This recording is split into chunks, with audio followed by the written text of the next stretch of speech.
Good morning from Panhandle Outdoors, America's only daily outdoor TV show.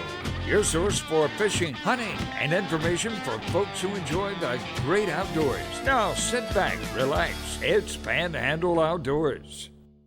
Good morning, folks. Welcome to Panhandle Outdoors. I'm Winston Chester. Glad you're here on this Tuesday morning. Hope you getting ready to have a great, exciting, productive day, doing some good things around and getting things done. Okay, our weather, we're looking at pretty decent weather. We're looking at 88, it's going to be high, low is 77. And at the end of the pier, the water temperature is standing around 85 degrees. Our river reading brought to us by Mountain Dew. Get out and do. We're looking at Apalachicola Bluntstown at a 5.4, and it looks steady for the next couple of days. Just a steady reading right there. The Choctawhatchee at Caryville is a 7.1, and it's dropping out. We had some pretty high over the weekend as far as it had been, then it's sort of dropping out. Pretty steady drop. Like I say, it's at a 2.1. The tide chart brought to us by Kent Forest Lawn. They're looking good over there. Some really good tides. August the 25th. Decent tides today, but the next 3 or 4 days, 5 days, really strong tides. So take a look at them, see what they look like as far as your productivity, as far as catching fish or doing what you want to do. The tide's going to be very productive. Okay. Now the wind is going to be coming out of the east at about 10. Fairly strong for August. That's a strong wind right there at 10. All right, let's take a break. We'll be coming right back.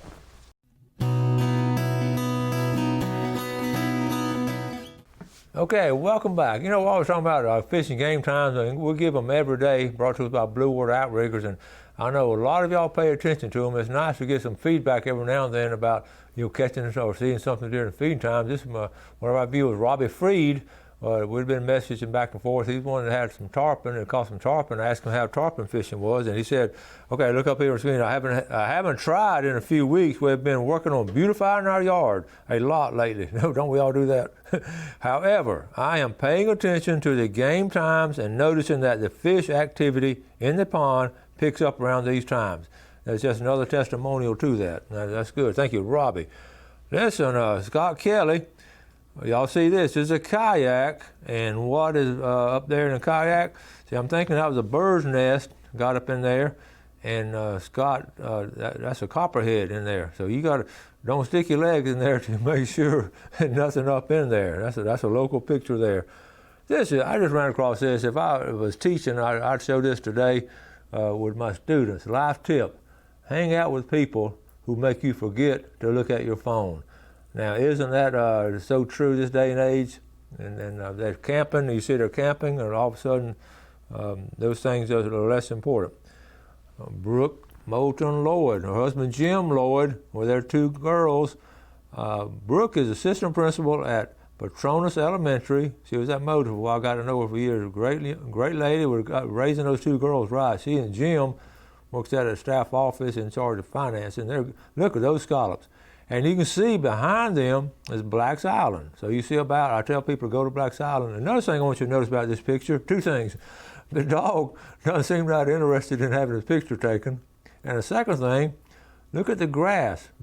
They're in pretty shallow water right there. Okay, so that might be telling you something. They were coming into, and they're camping out. They keep their camper down there at Pressed Nails. They kept it for a week or 2. So anyway, good way to do it. Good job, Brooke. Okay, this is good. We're going to talk about this picture. All these pictures are taken at over here at a Tyndall. Okay, and all right, here they're looking at the nest and all.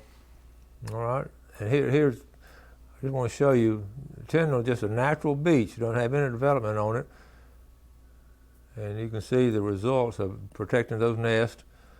And our wildlife biologist, Miss Baumgartner, and there's the picture she took. So that's just what a great job. And we're gonna get her to come on the show too, and just our natural stuff right there. Brian Revere, the principal up there at Vernon High School, and he's got him a big old rattlesnake. And what he said, it's not a snake-friendly environment, 5 foot long, and his machete is bending, holding that thing, if you notice. And I think he shot him with his pistol there. And it's always good to have a pistol in your truck or something when you're out in the woods. We know that, and you want to carry it with you. Good job, Brian Revere. And he's just getting over the COVID. He missed the opening school at Vernon, and he was in my first outdoor ed class. All right, I got a red tide report. I just like to keep you posted on them. There's no red tide anywhere in Florida. And then we want to zoom in. Let's zoom in here. They didn't test Choctawhatchee Bay, and they didn't test St. Andrew Bay, but boy, were they on top of St. Joe Bay. They were making sure we didn't have it there. So anyway, that's not present in 1, 2, 3, 4, 5 stations in St. Joe Bay. Okay, and I posted this once before. I'm gonna do it one more time, or a couple more times, because it's such a good deal.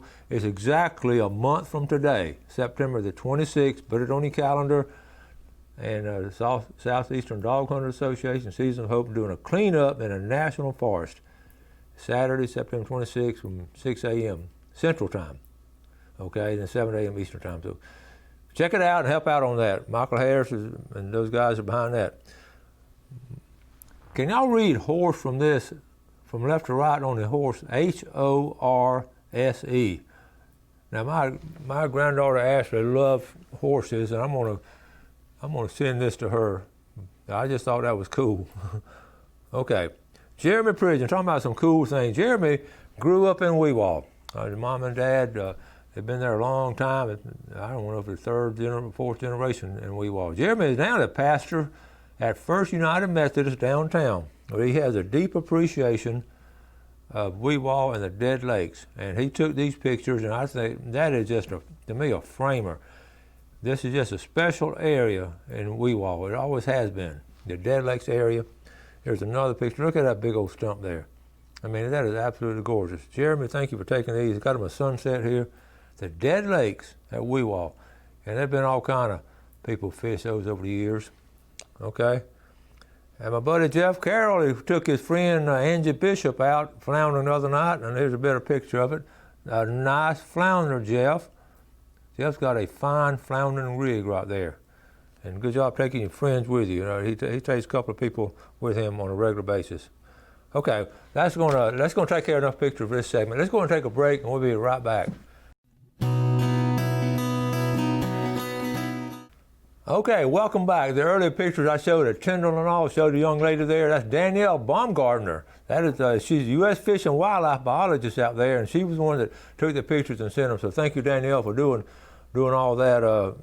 What a great job. You're talking about being with nature. Man, you're right in the middle of it. Let's look at our dates. We got one of the things I'm going to keep, one of the things we try to do is inform and entertain you. And I know y'all look at me sometimes, just get entertained and start laughing at me. But the information I give you, I try to be 100% accurate. I'm not always 100% accurate, but all my sources come from the FWC and places like that. And I double-checked it because I'd really double-checked this. The first ones I pulled up and started posting, taking pictures of, I started looking at it, and that's actually 2019 season. So I'm glad. So I went back, double-checked it, and brought out what we're going to do. So here we go. The hunting zone. Just going to throw the dates out. And we know we're in Zone D. I still like to put it up. So it starts at the bottom, A, B, C, D, because that's how the season starts. So there you go there. So we're Zone D. All right, we're going to talk about Zone D, archery season here, okay, October 24th, and then crossbow, general gun season, be that Thanksgiving weekend, the third one, the Thanksgiving weekend. And then it starts again on December 12th. It goes all the way to February 21st. And then the youth deer hunt is the first weekend of December, and the last one, the muzzle loading. And you see that's going to coincide with the youth deer hunt, I guess, 5th through 11th. But that is fun hunting with a muzzle loader. Really enjoy it. Okay. That's what I just showed. Let's see. Yeah. And I added this because at the bottom there, Deer Management Unit, D1 and D2, and that's the north and south of the I-10, basically, okay? All right, and then here we go. This is one that's always hard to find. The migratory bird hunting, and mainly because the federal government, the U.S. Fish and Wildlife, really has a final say-so in setting these up. So you see the crow. I'll put up crow. I don't know if any of y'all crow hunt. Let me know.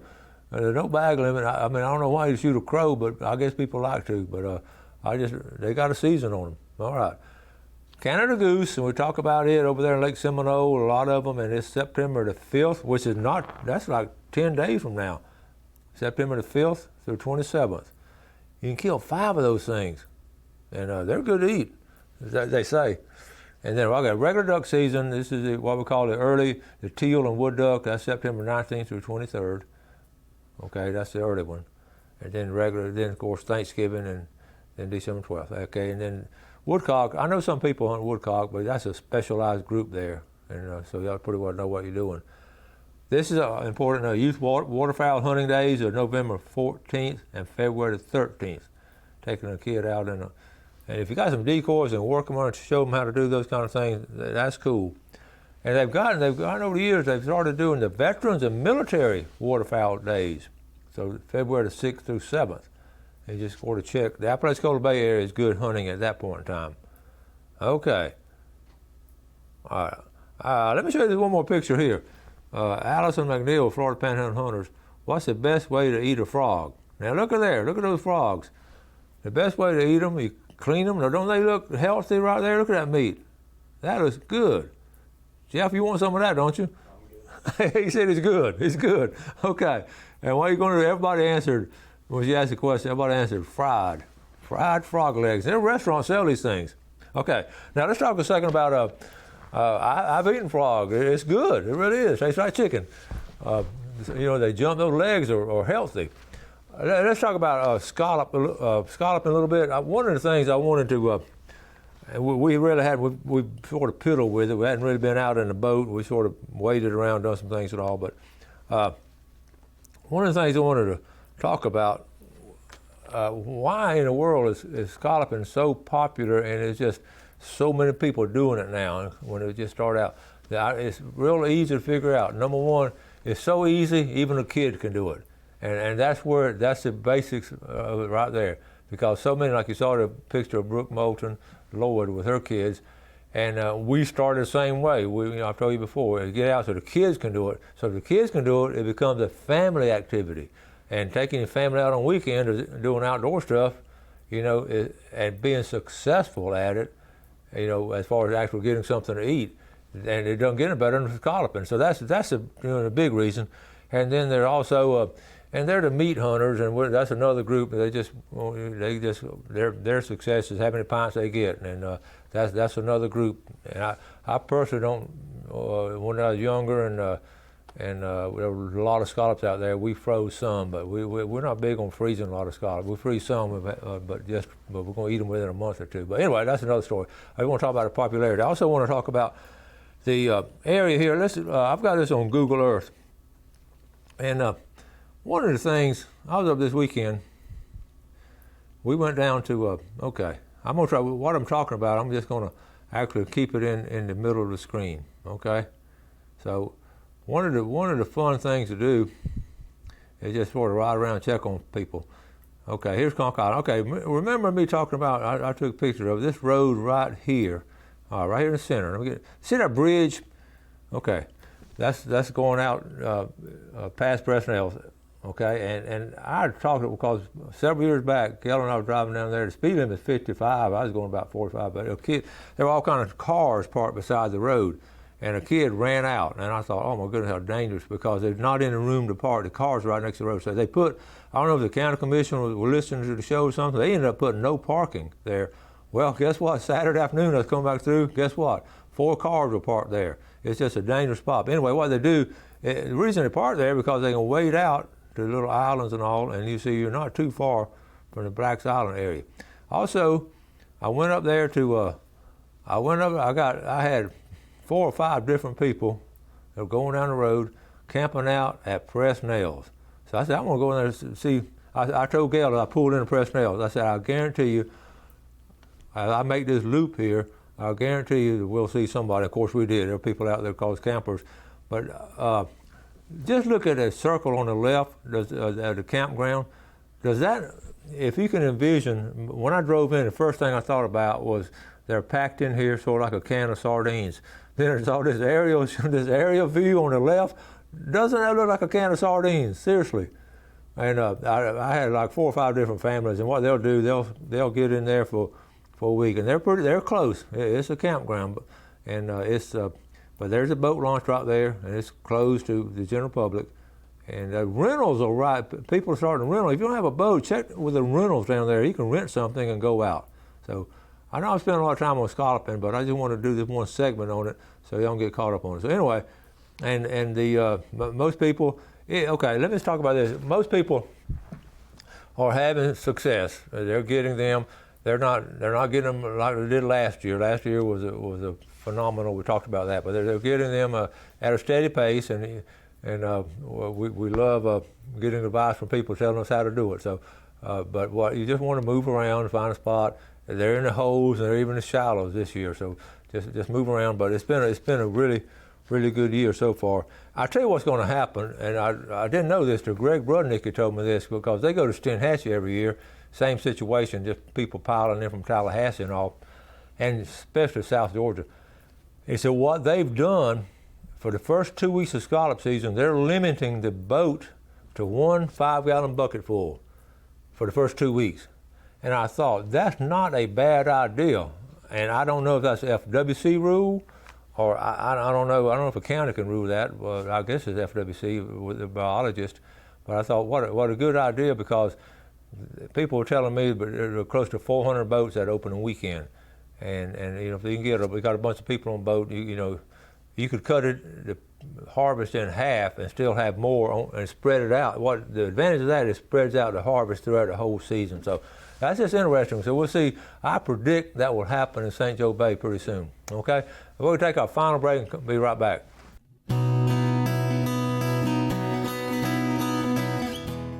Okay, welcome back. Let's take a look at our fishing game times today, brought to us by Blue Water Outriggers in Port St. Joe. We're looking at 6:16 a.m. to 8:16 this morning, and 6:43 to 8:43 tonight. And y'all are well aware, I know you are, because we've all been seeing it happen, but school has started back, and of course means the buses are out. I'm talking about safe driving like earlier. Just, you know, be extra careful in these school zones, and we're good about that. But I've got a couple of pictures here. One thing that happened this weekend, I mentioned the NBA RA tournament coming up, the Mexico Beach Artificial Reef Association. All this money goes to building those reefs down there, and their program, you can see, they just all kind of ads and everything in it, and they do a lot of money raising. I took a couple of pictures I put on the prizes, so y'all know what the prizes are. Spanish mackerel is $500. First place in king mackerel is $3,000, and then the wahoo is $1,000. And then they have a professional, if you're a captain, first place king is $3,000 for the captains and the master anglers. Okay, so there, and then a couple other pictures. Let's see. This is the 2019 tournament winners. You can see different ones and all. It's a good community effort down there. The wahoo, okay, and then so you get, and then all these volunteers. It's successful because of all these volunteers working down there. Again, it's a good cause, and if you want to go to the weigh-in, you'll see. I didn't know this. It says Mexico Beach is snapper capital of Florida. I didn't know this, but it's in the program, so it must be true. But anyway, okay, so we got that. All right. And so anyway, I wanted to let y'all know that MBAR tournament this weekend. Also, I got a text from Billy Grantham. I thought this was cool. Billy was talking about, when I gave the fish report last week, we get this high water and how it really affects when it gets up in the sloughs, sometimes over the roads and all. He was talking about a place up there in Jackson County that he actually was able to, he had some people, some of the old timers, they'll go to a certain spot where some of the old canals were dug out and all, but they know that trough of water coming through there. And Billy was complimentary of just the advice that I give, and I told him it's nothing that I did. It's just advice given to me by the old timers, and then I've actually seen it happen. We've done it, been successful with it. So the things I pass on down to you are important as far as actually. When I say it's important, we've actually done it as far as being successful with it. Okay. Now I've got one of the big things we're talking about game cameras, and I've got some pictures. I tell you, it's really funny what people are getting on pictures today as far as the game cameras. They can act when people are trespassing. I'm getting a lot of information and pictures on people trespassing if I can get it. Okay, now the ones on the way down. Okay, y'all remember me talking about last year? Goodness gracious. Okay, here's a picture. Okay, wait, let me see. Oh, okay, here we go. Palmetto berries, okay? This is a thief. This is at one of our local hunting clubs. That's a bag of palmetto berries, okay? And that's the same picture there. And here's what they look like. They've gotten busted, okay? These are you can go online, and it is a huge industry, saw palmetto, and you saw they got busted up in Calhoun County. There's a Bear Creek Hunting Club, and I won't go all the detail. You don't read this, but anyway, basically, well, let me go and tell you what happened.